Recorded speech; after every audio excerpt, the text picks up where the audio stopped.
My Life Between Lives story from Newton Trained Institute practitioners. I see a whole change in the thrust of searching for answers about who we are and why we're here. And I think it's wonderful, and I just hope the movement continues to expand. Let us expand the universal consciousness together with a My Life Between Lives story presented by the Michael Newton Institute. Welcome to My LBL Story.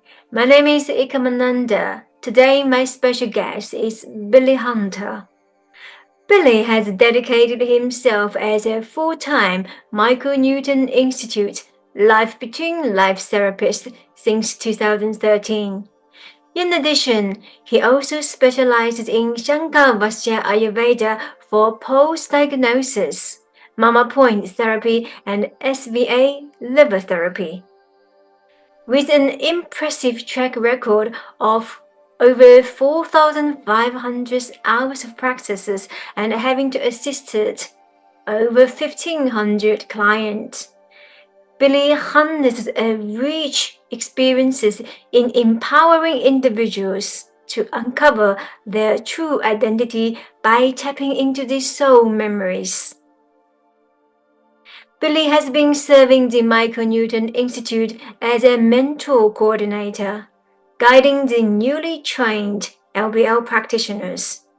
More recently, as a certification coordinator, Billy has been a frequent contributor to the Stories of Afterlife under the MY LBL Facebook page. A big warm welcome to Billy.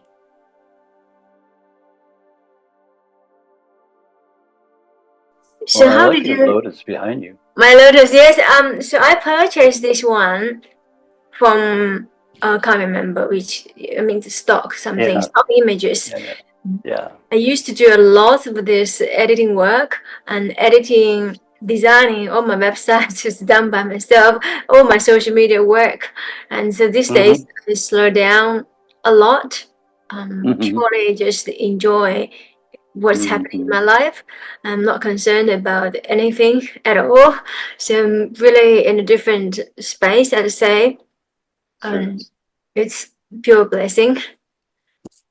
Well, you look marvelous. You look really, really vibrant, and I like your hair. I think you got hair, and I lost mine. That's cool. I shaved in I know. December 2020. Interestingly, I always wanted to shave my hair.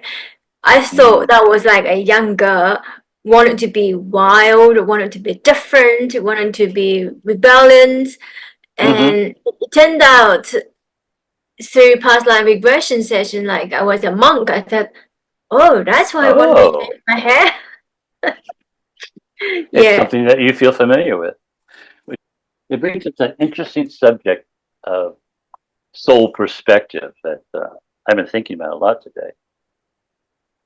Something that's come up a lot lately is, my age is 71, which is a number, but if I look at the people that I know, that I consider close friends, acquaintances, family in this age frame, and see how things are going for them. So, numbers of people that I know have passed on lately, and I've been somewhat of a death doula lately. So, what does that mean? So, a friend of ours passed away last week at the age of 70, I believe.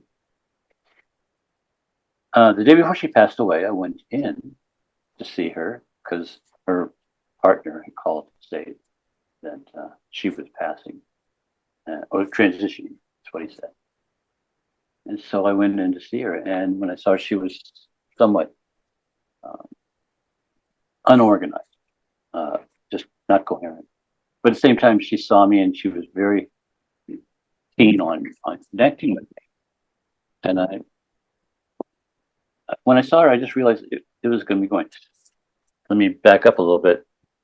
Part of what I have done in in terms of my training is work with pulse diagnosis. It's similar in Chinese, but my lineage of working with it is through Shankavansha Ayurveda, or SBA, or Ayurveda in general, which tells a lot about what's going on with different parts of the body and also the connection of spirit in the body. And to take her pulse, which I did, it was just very fascinating because there's three particular areas that we're looking at.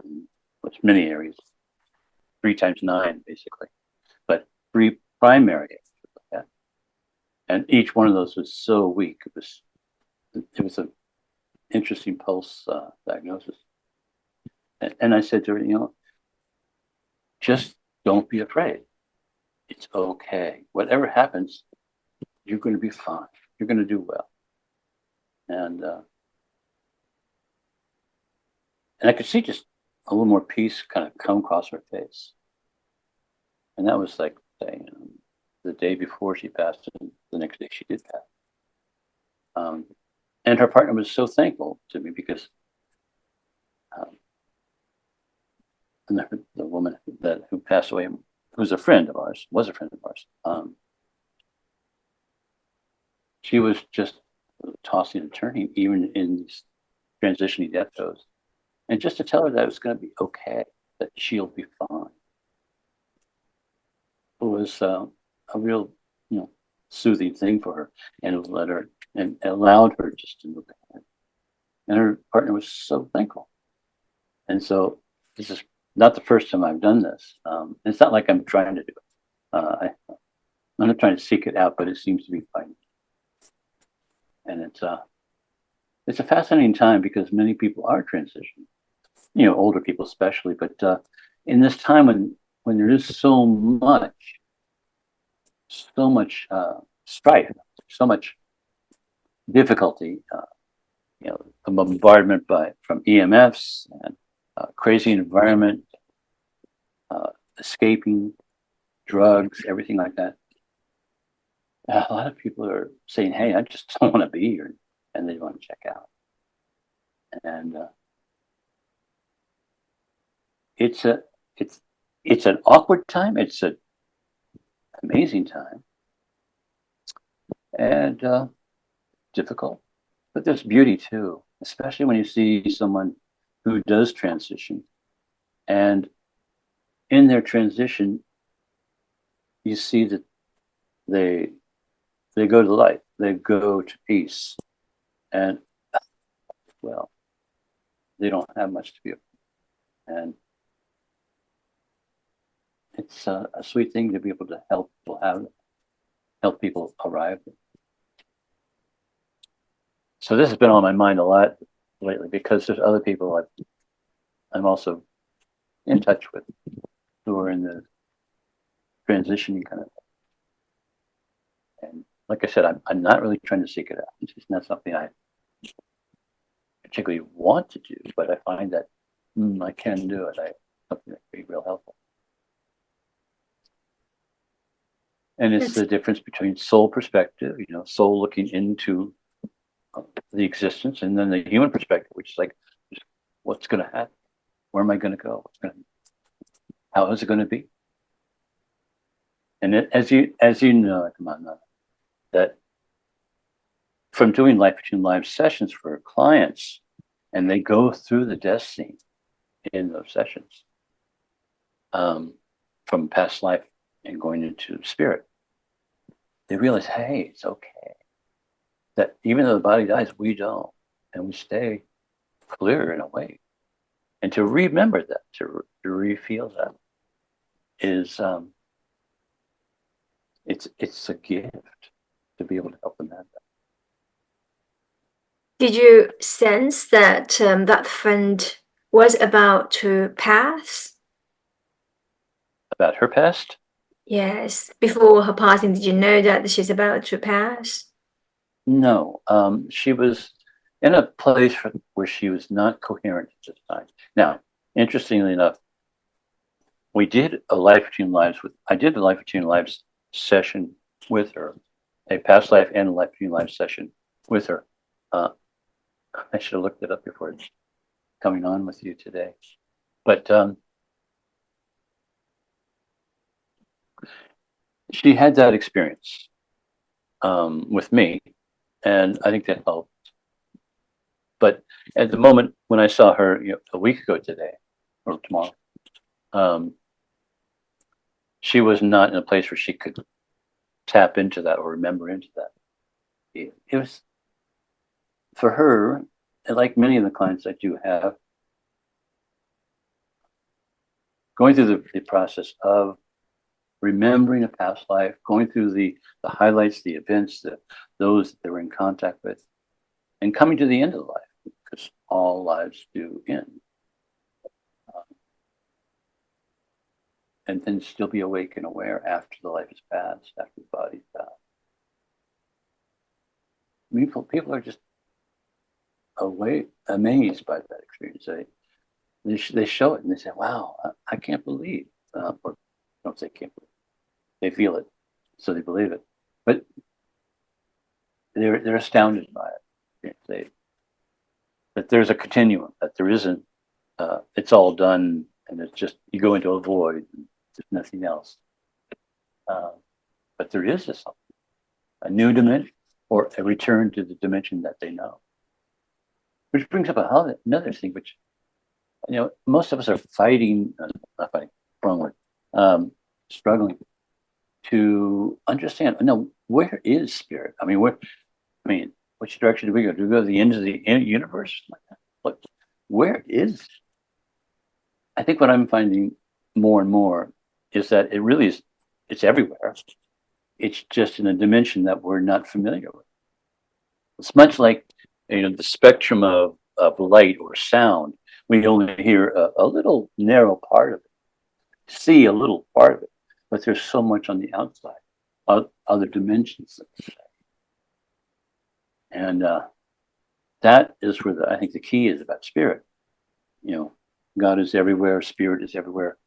What does that mean? Well, it's just we can't fathom beyond a certain frame or a certain boundary of dimensionality. But spirit's there. And we feel it. We know it. Those inklings when things come through us, we nod our head, yeah, that's that. The story you shared, your dear friend who was not able to tapping into that spiritual energy, what was the emotion behind it? For her, that Yes. that she felt? Because I think that story can be an example to many people who are going through this transitioning, whether they're facing death or facing life difficulties. Yes. There's certain emotions, certain stories underlying that experience. Well, that which I observed in her, my friend, was panic and fear, the unknown. And that panic, it makes us thrash. It makes us, what's going to happen? Where am I going to go? Where's this going? What's going to happen to me? When we can come in and say, just release to it, no, not release to it. That just sounds kind of superficial. To say to them to not be afraid. It's okay. It's going to be okay. You're going to be fine. You're going to still be. You're just not going to be here. You won't be in the body. But you will be. And you'll be awake and you'll be aware. How do you know that? That's what everybody keeps telling me during that transition in the life between life session, going from past life and that life ends. And there they are. But, oh my gosh, my body's down there, and it just got sat on by an elephant or something. And they realize that they're still awake, aware, clear. It's fun to see that experience. I really, when I do the do sessions for people and have them go through a past life, going through from a past life going to LBL, just to spend a good amount of time, amount of the session right there at the death scene, because it really helps them transition from being in the body to being in their immortal self, their soul self. And once they do that, they realize, hey, yeah, there is a continuum. It is infinite. It's a dimension we can't quite fathom, because most people think it's eternal, it's immortal. That's a long time. And there we blew it.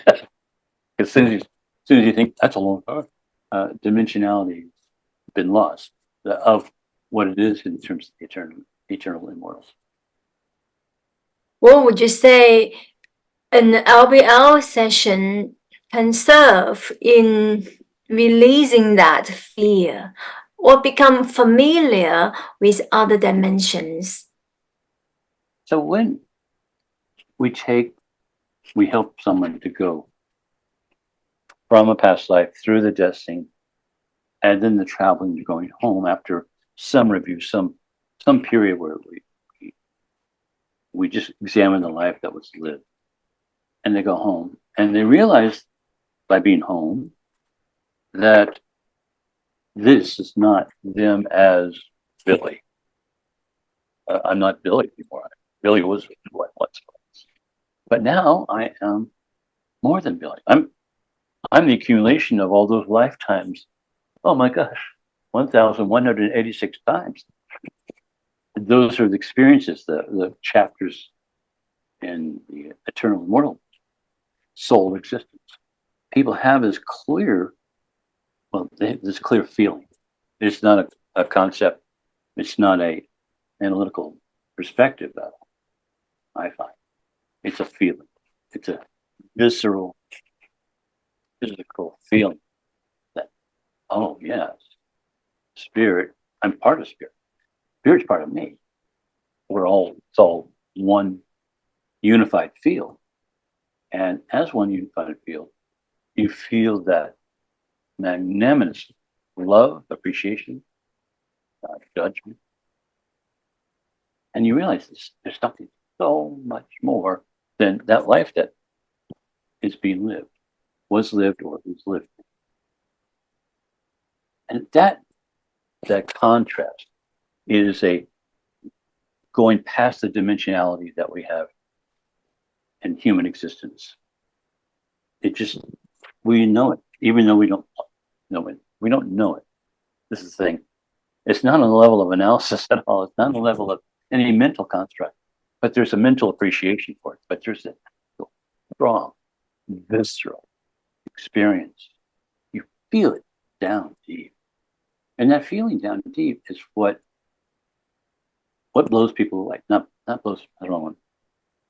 Words are so kind of funny. English is terrible with many, many different things you can say. Like, for example, you're awfully nice. Awful? Nice?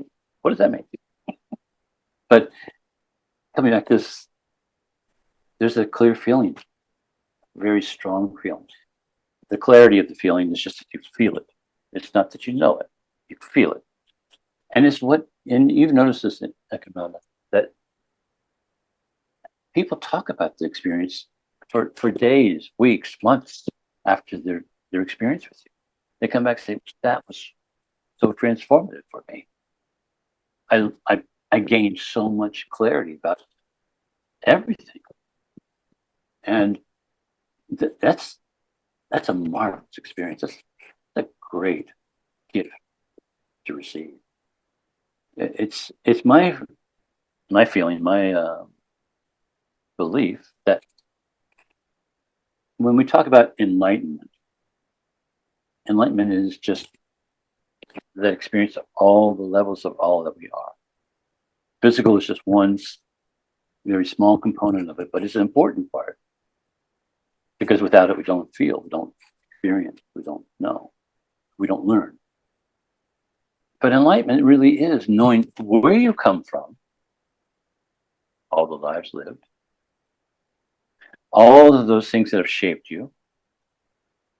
And then there you are, this life, and you have a clear feeling of where the path ahead is going.